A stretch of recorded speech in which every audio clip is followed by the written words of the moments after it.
podcast yang bahas isu-isu terkini. Bareng aku Bella dan ada dua teman aku. Halo, aku Lintang. Dan aku Munzir. Nah, kali ini kita akan membahas sesuatu yang ramai diperbincangkan oleh masyarakat ya. Nah, itu tentang kasus keracunan makan bergizi gratis ya, atau yang biasa kita sebut dengan MBG. Oke. Nah, MBG itu kan sebenarnya tujuannya itu agar anak di Indonesia itu bergizi juga sehat kan. Namun kan ada permasalahan, betul nggak? Iya. Betul. Nah, gimana kalau pendapat kamu, Munzir? Iya, itu padahal program ini keren banget loh. Ini kan program makan bergizi gratis ini kan ditujukan untuk siswa dan juga untuk ibu hamil. Tapi pada kenyataannya itu terdapat lebih dari 5.900 kasus keracunan yang ada di 16 provinsi. Nah, lo bener banget. Jadi yang awalnya dari niat baik malah berujung menjadi masalah besar. Tapi di sini kita tidak hanya membahas dari sudut pandang isu negatifnya saja. Kita akan bahas tentang latar belakangnya dan bagaimana respon pemerintah terhadap kasus ini serta hikmah apa yang bisa kita ambil dari kasus ini. Oke, siap-siap. Kalau gitu kita enaknya lebih bahasnya latar belakangnya dulu ya, biar masyarakat itu tahu apa penyebabnya, biar masyarakat tidak bingung. Oke? Oke. Oke, jadi kronologinya itu begini. Jadi program makan bergizi gratis atau yang kita kenal dengan istilah MBG ini dimunculkan pada awal tahun 2025. Nah, pemerintah kita itu ingin untuk menjadikan program ini itu menjangkau 30 juta penerima manfaat di seluruh Indonesia. Akan tapi pada awal tahun, yaitu bulan Januari hingga saat ini tuh terdapat berbagai banyak laporan kasus keracunan dari program ini. Nah, benar sekali. Seperti contohnya laporan dari Bandung Barat. Di sana terdapat 1.300 siswa yang mengalami gejala keracunan seperti pusing, mual, muntah, diare, hingga sesak napas. Hal ini BPOM turun tangan, yaitu dengan menguji sampel makanan tersebut dan ternyata ditemukan ada 2 bakteri, yaitu bakteri E. coli dan bakteri Salmonella dalam sampel makanan tersebut. Senang juga ya kalau infeksi ini nggak segera diatasi. Nah, kalau katanya Presiden Prabowo itu berpendapat ya beliau bahwasanya nggak bisa kalau program ini tuh 100% berhasil karena banyak banget dan seluruh Indonesia kan ya. Nah, jadi permasalahannya sebenarnya itu cuma 0,17% dari semua total makanan yang diproduksi gitu. Kecil sih kalau dipresentasikan. Tapi kalau menyangkut masalah kesehatan anak itu nggak bisa disepelekan. Nah, ini membuat DPR dan HAM tidak hanya tinggal diam, karena apabila tujuan dari program ini adalah untuk membuat makanan anak itu menjadi bergizi dan ternyata malah keracunan, berarti harus ada sistem yang diperbaiki.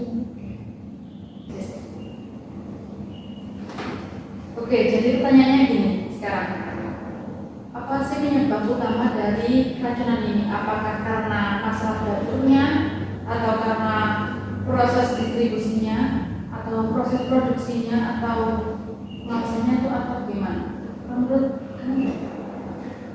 Kalau dari laporan BPOM dan Makan Pangan, penyebab utamanya itu kemungkinan besar yaitu dari rantai dingin atau cold chain yang terputus. Nah, itu jadi makanan itu yang seharusnya itu ditaruh di tempat tertutup dan di suhu tertentu, tapi malah dibiarkan di udara terbuka dan itu lama. Nah, bayangin aja dan makanan yang akan dikirim dari dapur ke sekolah-sekolah itu tidak memakai alat pendingin. Nah, jadi dari sana tuh ada bakteri-bakteri yang masuk di situ.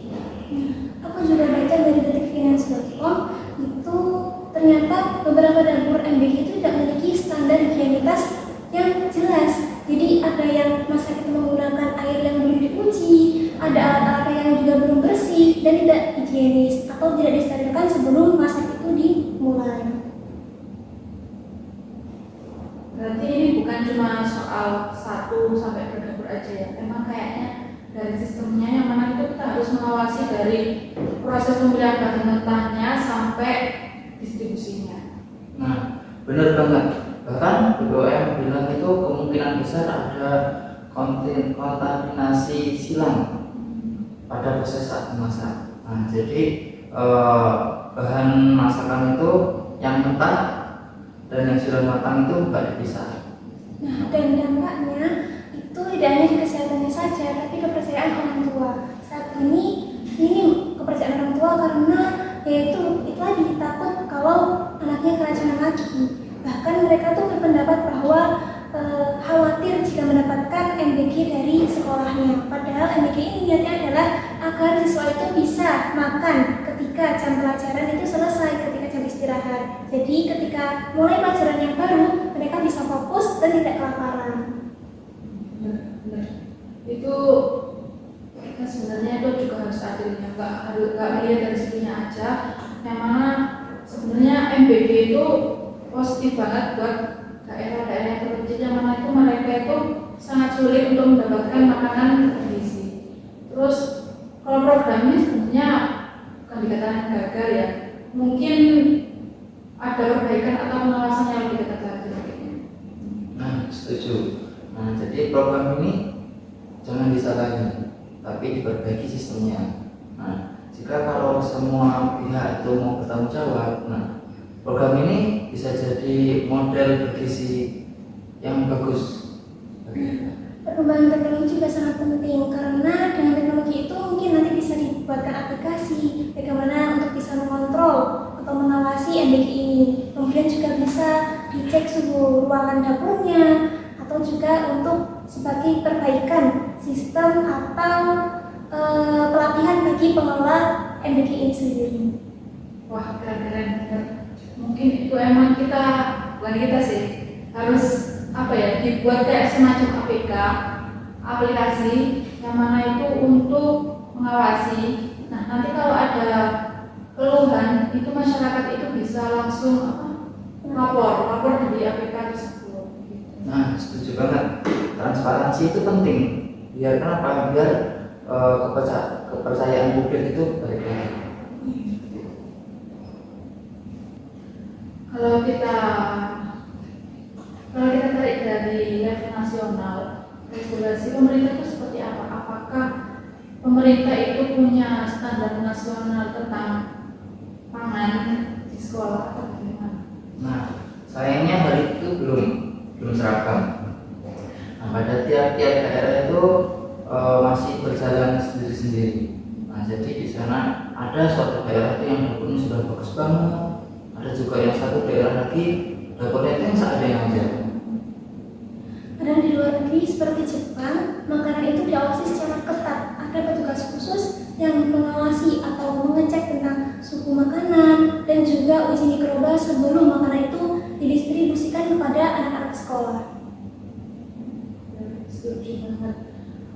Kan harapannya sih ya, pemerintah itu sebenarnya bukan menghentikan MBG, tapi mereka itu harus membuat kayak audit besar-besaran gitu. Soalnya kalau langsung dihentikan itu kasihan untuk anak-anak atau ibu hamil atau orang-orang yang membutuhkan atau menunggu kedatangan MBG itu di setiap hari. Nah, benar. Jadi ini bukan soal stop atau menghenti, tetapi ini soal memperbaiki sistemnya. Nah, harus ada sinergi antara pemerintah, antara orang tua dan juga ada pihak sekolahnya tersebut. Dari masyarakat ini juga berperan penting karena masyarakat itu berperan dalam hal kebersihan dan juga menjaga berita hoax. Jadi karena pada zaman sekarang ini banyak sekali berita-berita itu yang telah dibumbui. Maksudnya ini dicampur dengan hal-hal yang masih bersifat belum pasti, dan itu sudah disebarluaskan ke masyarakat. Nah, ya, mungkin perlu literasi digital itu perlu banget. Jangan asal share tentang keracunan MBG kalau mereka itu belum tahu faktanya sendiri di lapangan. Wah, nggak kerasa ya teman-teman, kita udah ngobrol panjang banget dari yang awalnya kita bahas keracunan MBG sampai pangan, kemudian sampai tentang sistem pengawasannya tadi ya. Nah, itu sampai literasi digital juga. Iya, dan yang paling menarik itu kita dapat melihat dua sisi. Yang sisi pertama yaitu kita melihat bahwasanya pemerintah mempunyai niat baik untuk memberikan makan gizi gratis pada anak atau peserta didik. Dan satu-satunya yaitu masalah nyata yang tidak bisa kita sepelekan, yaitu mengenai sistemnya tadi. Nah, saat ini tuh semua elemen tuh perlu didudukkan dan mencari jalan keluar untuk mengevaluasi dari kasus ini, karena tidak hanya pemerintah yang bergerak, bahkan orang tua, sekolah, masyarakat, bahkan dari pihak catering pun dan masyarakat lokal perlu untuk berdiskusi tentang evaluasi ini. Nah, apalagi kan sekarang udah zaman digital ya, harusnya itu ada pengawasannya lebih cepat dan efisien. Coba aja mungkin kalau ada sistem digital yang bisa mengawasi itu secara real time gitu, misalnya kayak penurunan suhu di lapangan gitu, mungkin itu bisa menjadi sesuatu yang game changer. Nah, setuju banget. Aku juga mikirnya itu gitu. Jangan tunggu ribuan orang sakit dulu baru gerak. Nah, kalau sistemnya responsif itu bisa dicegah sejak awal. Nah, jadi hal ini tuh nyambung kepada budaya kerja yang mana harus transparan dan juga tanggap. Di sini masyarakat itu tidak boleh langsung mengejek pemerintah. Terkadang secara kita tanpa sadari, masyarakat itu langsung mengejek pemerintah tanpa mengetahui data lapangannya. Nah, padahal yang kita butuhkan adalah semangat atau gotong royong untuk evaluasi dari kasus MBG ini. Nah, seperti contohnya kayak mengisi laporan tentang evaluasi, kemudian ikut memberikan saran, itu juga sudah termasuk kontribusi positif loh. Nah, jadi kalau kita rangkum obrolan hari ini itu ada beberapa poin yang bisa kita ambil, ada 3 poin. Yang pertama itu program MBG itu sebenarnya punya potensi besar untuk mengatasi masalah gizi nasional kalau dijalankan dengan sistem yang baik. Nah, kedua, kejadian keracunan itu sebenarnya harus kita jadikan evaluasi untuk memperbaiki rantai produksi. Kemudian yang ketiga, peran masyarakat itu juga sangat penting dalam pelaksanaan program MBG ini. Nah, itu dari secara harfiah dan digitalnya. Wah, benar banget. Kesimpulannya emang sangat detail ya. Intinya sih pokoknya program ini tuh jangan dimatikan ataupun di stop, tapi hanya saja perbaiki saja sistemnya seperti itu. Karena tujuannya sudah bagus untuk menyehatkan bangsa. Semoga generasi Indonesia kedepannya bisa makan dengan tenang, dengan aman, dan sehat, dan tidak terjangkit penyakit apapun. Amin. Oke, terima kasih. Mungkin kita cukupkan podcast kali ini karena kita udah bicara sangat panjang Bang ya. Mungkin kita tutup. See you di podcast selanjutnya. Oke, bye bye.